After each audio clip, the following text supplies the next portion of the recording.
I understand that you have been trying for something like 10 or 12 years now to get Ken Burns to come to talk to the annual gathering that the Graves Library puts on. Is that right? That is absolutely correct. You know, the Graves Library has a speaker every year. It's usually an author. And we've had some very big name, popular authors here. And when I became aware of this program, I thought Ken Burns would be ideal for it. And he lives just down the road in New Hampshire. So I emailed him and asked him if he would be willing to come.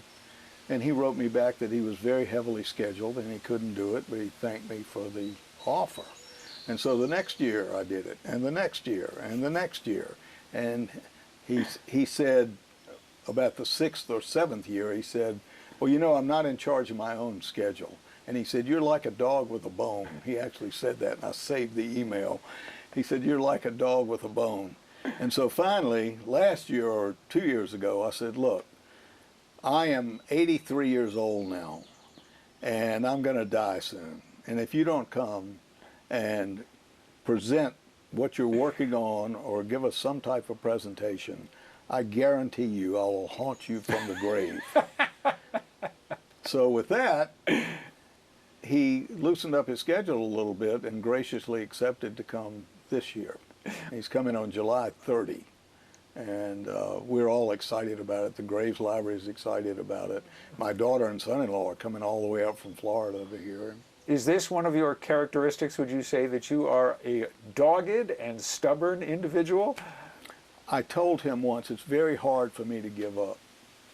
It's impossible for me to give up. And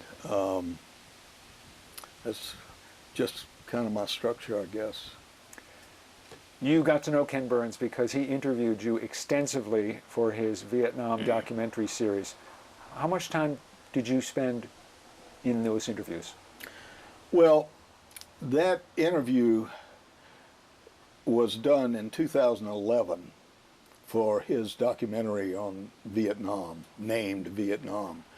And I think that was about a 15-hour documentary. I believe there were 10 episodes and each one was about an hour and a half. And I was approached by his associate Lynn Novick, who was a co-producer of that show. I'm sure producer's not the right word. But I was approached by Lynn. She called me up and she said, we're doing this documentary on Vietnam and would you be interested in doing it? And I said, not if it's going to be politicized. I'm not interested in doing it because, you know, Vietnam was a hot potato even then. I think she called me in 2010 and she said, no, have you seen our work? And I said, yes, I've seen all of your work. And so she said, why don't I come down and talk to you? I'm in Florida and she's in New York. So she came down and she spent 3 days in our house.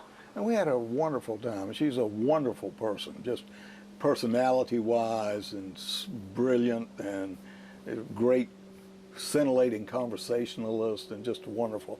So she and I got along really well and I agreed to do it. And I had this house in Maine, so they came up in 2011. There were 5 of them. They said the interview would be about 2 hours. It was 9.5 hours. And we broke for 30 minutes while I made everybody a peanut butter sandwich. I mean, we wasn't prepared. They had 5 guys. They had a sound guy, they had a video guy, they had a makeup guy, they had a guy that moved the furniture around, they had Lynn, and they had a producer named Sarah Botstein. I was very impressed with that experience because after we had gotten started for about a half an hour, there was construction, maybe a mile down. I mean, it was a way away. I could barely hear it. And the sound guy said, I cannot work with this. I cannot work with this sound.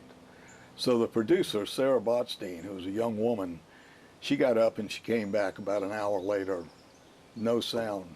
I said, what did you do? She said, I just said, what would it take to get you to stop construction today? So they called the owner and they called the contractor and they settled on a fee, which was quite modest actually. And so they stopped construction.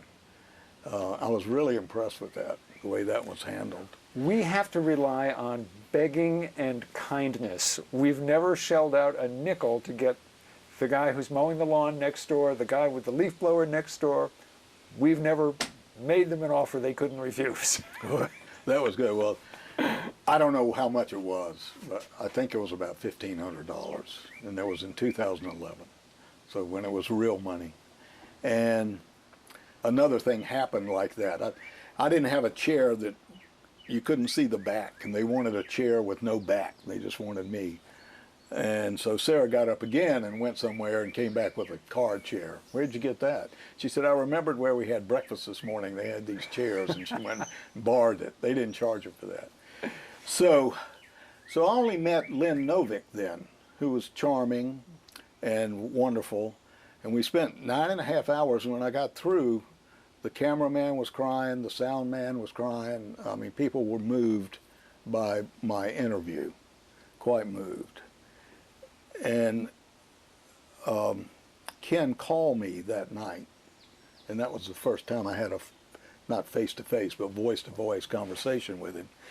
Then again, and we stayed in touch, and then again, I was in New York City once, and he took us to breakfast at a hotel, and then when this thing was all wrapped up and ready to be released in 2017, he had the major people in it up to New York to review the film. It took us 3.5 days, and it was locked. We couldn't change it, but he just wanted us all to see it, and we criticized it, criticized each other.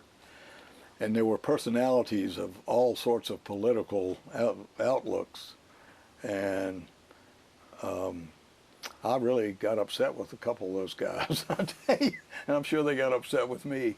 Well, we would look at the video for 3 or 4 hours, take a break, look at it for 3 or 4 hours, go to lunch or go to dinner or something like that. And Ken took Gail and me to dinner at a wonderful restaurant, and I just felt close enough to him that I could communicate with him by email, by telephone, and he was always very gracious and very responsive. He just said no until this year. You must be excited that he's coming to Kennebunkport for I'm this event. extremely excited, very excited. And I've written him a couple of times about it. I'm very excited that he's coming. The reason that he interviewed you is that you had an extraordinary experience as a POW during the Vietnam War. You were held for more than 5 years. We don't have the time to go into the details of it, but I think it's fair to say that yours is a story of superhuman resilience, endurance, and courage. When you tell people about the experiences that you had, more than 5 years of captivity, what kind of reactions do they typically have? Well, most of them know about me before, but they are almost generally, everyone is moved, often to tears, by my story. I was just lucky, very lucky, that's all. I mean, I've been shot twice, and in 3 airplane crashes, and captured for 5.5 years. And I came back, and I was in the hospital for 4 months, and went immediately back to duty, and have had just I've flourished. I've had a wonderful career. I do not have PTSD. The VA keeps asking me to apply for PTSD. I don't have it. Psychiatrists have interviewed me and say that I don't have it. So I'm just very lucky. I'm just a lucky, and I have insight. I know how lucky I am, because 10 people died in my arms, and I was the only survivor of the helicopter crash, of a crew of 4. And several people who were with me came back, had lots of trouble with drugs and alcohol and so forth, and I have not. So I just consider myself extremely lucky. Give me just a snapshot of the kinds of conditions that you were kept in. Okay, well, when I was captured, I was shot, tied up, marched barefoot for 30 days. I had maggots in my wound and was sick and febrile. I had malaria. I was in a camp, a series of jungle camps that was the same camp, but we moved about a day's march, which could be 20 to 30 miles. We moved 5 times during 3.5 years. During that time, the ration was about 3 coffee cups of rice per day, and the rice was not Uncle Ben's white rice. It was this red mountain rice that had been cached in the jungle for years, since the Viet Minh in the 50s, in the 1950s. So the rice was shot through with rat feces and weevils, and it wasn't good rice. And then we supplemented our diet with anything else that we could eat, like snakes or birds, things like that. And it was inadequate. And so 10 people died, most of them of malnutrition. You were a Protein. doctor, but you had no medicines, no instruments, nothing with which to treat Nothing. your nothing. fellow POWs who were nothing dying with which before to you. treat. But I would have people fake illness, and they beg for medicine, and they would give me the medicine. I would hoard the medicine, and then when they got sick, try to give it to them. And I could advise them about sanitation. That was important, very important, because we had a latrine that was just a ditch, and we piped in water. We piped in water from river, just on bamboo pipes. We made these bamboo pipes. We all slept on a common bed that was made of bamboo. It was a platform that was 4 feet above the ground, and from 12 to 20 people slept on this. And they were sick, and people urinated and defecated and performed their bodily functions on this bed with the others sleeping on it. And we nursed each other. We cared for each other. We cleaned each other. And if it hadn't been for all of us, I am convinced that none of us would have survived. We were all Americans.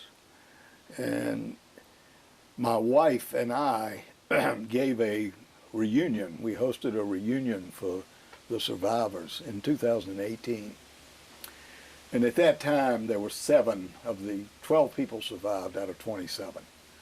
There were 7 living, 2018, and 6 came to our reunion, and some brought children and even grandchildren, so we had 16 people there. I know how many because I picked up the check. But, but the first thing we did when we got there, and this was so spontaneous, is we said the names of those who had died. And it was just spontaneous. And then there were, in our camp, there were 5 black guys and 1 Hispanic, and the rest of us were white guys. And I wish the whole country had seen our reunion, because we all talked about how much we loved each other and how much we depended on each other, and how none of us would have lived if it hadn't been for all of us. And in this time with all this racial and identity politics, I mean, that was the antidote. We were all Americans. And it was so meaningful to me. We all said that. I intend to have another reunion before it's too late. There are only 6 of us living now. But it was really tough. We were 3.5, you asked for a snapshot, we were 3.5 years in the jungle where 10 people died, 10 Americans. And then we were marched to Hanoi, which was 560 miles. And it took, there were 12 survivors, they divided us in 2 groups. 6 and 6, fast and slow. I was in the fast group. It took 57 days to march 560 miles. The slow group took 180 days. We got to Hanoi, we were put in jail, in a jail they called the Citadel. We were in there, easy snapshot, because it was just, every day was the same. We were in jail, there was 6 men to a room, we had a pallet that we slept on. There was no struggle for survival like it was in the jungle.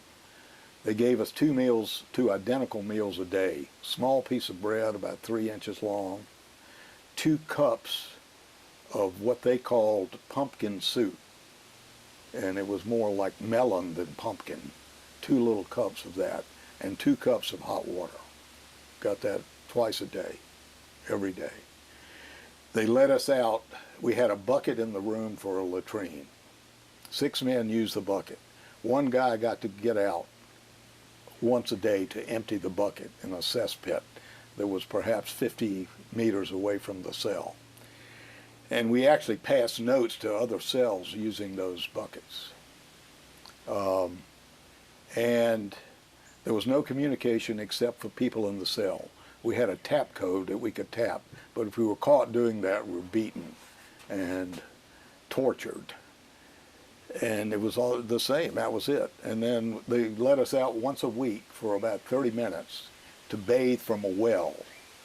We had another bucket, bathe from the well, and we could dry shave. They gave us these Bic razors once a week if you wanted to dry. Everybody dry shave. And that was it. For us, there were no letters, no communication from home, no nothing. 5 years, more than 5 years, that you were held in captivity. Didn't have communication with your family? None at all. You had a child who was born who never saw you until you were released. It was Michael. The simple question would be, how did you endure? I don't know. I was lucky, I told you. I'm lucky. I'm not proud of being captured. Anybody can get captured. It's not hard to get captured. But I'm proud of the way I behaved in the POW camp, and I'm proud of what I've accomplished since I came home. Because I put it right behind me and looked forward. When I came home, there was an Army colonel who I didn't know named Bob Sorley, who was a West Point graduate and a PhD historian. And Bob Sorley sent me a book that he wrote. And the book was called Honorable Warrior. And it was about General Harold K. Johnson, who was a South Dakota farm boy, a West Point graduate. And he was the chief of staff, Army chief of staff, when I joined the Army in 1964. And he was captured in 1942 in Corregidor, made the Bataan Death March, was held in various prisons, including in the coal mines in Japan. And he came back, and he just never talked about it. And he became, he had a wonderful family. He was a leader in the Boy Scouts of America. He stayed in the Army, had a very distinguished career in Korea, and was promoted up the chain to full general and was Army Chief of Staff. The Lyndon Johnson administration treated him very shabbily because he had a different idea about how to do the war in Vietnam. So he was retired without ceremony, but he was always true to his code, his morality. And when I read that book that Colonel Sorley sent me, I said, this is going to be me. I'm putting this behind me, and it's going to be a small part of my life. It's just a bump in the road, and that's the way I've thought about it. You've talked about your experiences, but you've not written about them, have you? That's in process right now, and I didn't talk about my experience. I came back in 1973, and I never spoke about it until 1999.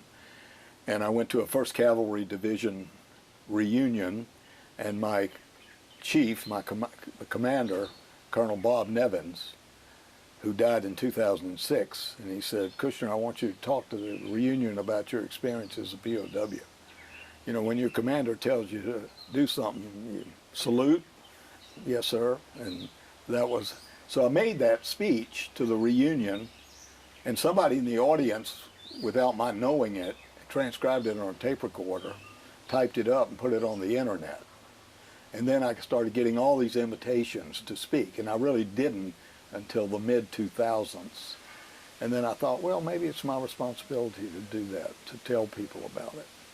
So I have spoken at a lot of important venues. The two most important ones are Memorial Day at the Vietnam Wall in Washington, D.C., 5 or 6 years ago, and then in 2023, I think, or 24, I spoke at the Gettysburg National Cemetery on Memorial Day, which was 6 sitting presidents have made that speech, and President Eisenhower and President Johnson made the speech when they weren't presidents.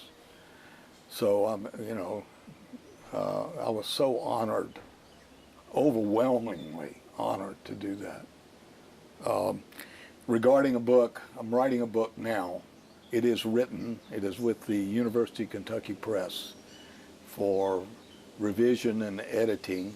I'm writing it with a friend of mine who I met 25 years ago named Taylor Keeland, who is a ghostwriter, but she's not really ghostwriting my book. She and I are writing it together, and her name's going to be on the thing. And she's helped me. She's been after me for 20 years to write a book, and I'm too lazy. I didn't want to. And actually, when I first came to Maine in 2009, I brought a footlocker full of papers and debriefings and maps and charts, and I was going to write the book, and I started writing it. I'm a good writer. I can write. And I started writing it, and I felt like it would be too hurtful to people who were in my camp, who died, to their families, and I quit. Then Taylor's been after me for 20 years, and I've resisted it. And then my daughter, Tony Jean, who is 62 years old, started working on me. And Taylor and Tony Jean did a pincers movement on me, and I was manipulated and agreed to write it with Taylor, and it's been written. And now we're choosing the pictures, and the University of Kentucky has it. It's supposed to be published in August of 2027. I'm glad that they were as dogged as you were with Ken Burns, that they didn't give up and they kept after you. Yes, they did. Today is your 85th birthday as we speak. Yes, Happy it is. birthday. I can't believe it. What's going through your head as you think back to your 85 years? Well, I was hoping with all my heart that my death and my retirement would be a simultaneous event. But then my company changed its position, and I was retired. As of July 7, I will be retired. And so I'm disappointed in that. I've outlived that. But again, I'm so lucky. Michael came in last night at the Portland airport, and his plane was delayed until about 10 o'clock. I'm 85 years old. I drove the car there in the dark to the Portland airport, picked him up, brought him home. Not many 85-year-olds can do that. I play tennis. My mind is, I think my mind's okay. It's not like as good as it used to be, but I think it's okay. And I've had a stroke. I've had 4 heart operations. And I'm just so lucky, grateful. You're so vigorous, so mentally sharp, and that's extraordinary for someone who drinks health, as much vodka as I do. I didn't see that coming, Al. I was going to say for someone whose health had to have been all but shattered during your 5+ years as a POW. I had terrible malaria, malnutrition, protein deficiency. I had 4 operations when I came back. But I got over everything. I'm just lucky. And psychiatrists investigated us for a long-term program, and I've been evaluated several times and had psychometric exams. And the pithy response is the last one. They said that I was bright and aggressive. I'll agree with the aggressive part. There is, of course, a certain irony in your life in that you were a non-combatant, and when you were shot down in Vietnam, you should not have been taken prisoner, correct? Well, that's according to the Geneva Convention. And as a doctor, doctors are taken prisoner, but they should be allowed to treat people when they're prisoners. They should be given different status. And in fact, when I was in basic training and took my survival course, they said, you know, you're a doctor, so you show them your Geneva Convention card, and they'll treat you differently. So when I was captured, I showed him my Geneva Convention card, and the guy tore it up, and he said, no POW, no POW, criminal, criminal, in English. So much for the Right. Geneva Convention. Yeah, they hated me as a doctor, they really did. So they forbade people from calling me doc or captain. They tore the rank off my uniform. They did that to everybody. They wanted everybody as a prisoner. That's it. You talk about how lucky you feel with the life that you have had and the way things have turned out for you. Saturday, July 4th, will be America's 250th birthday. What are your thoughts on that remarkable anniversary? You know, we're the oldest extant republic, by far, by far. And I think we are so lucky and so grateful that we had founders like we did and the Constitution like we have. You know, some people read the Bible all the time. I read the Constitution all the time. And just yesterday, you know, the president, he had two things go against him with the conservative court. And the courts come and go. They're conservative, they're liberal, but we always seem to maintain a balance.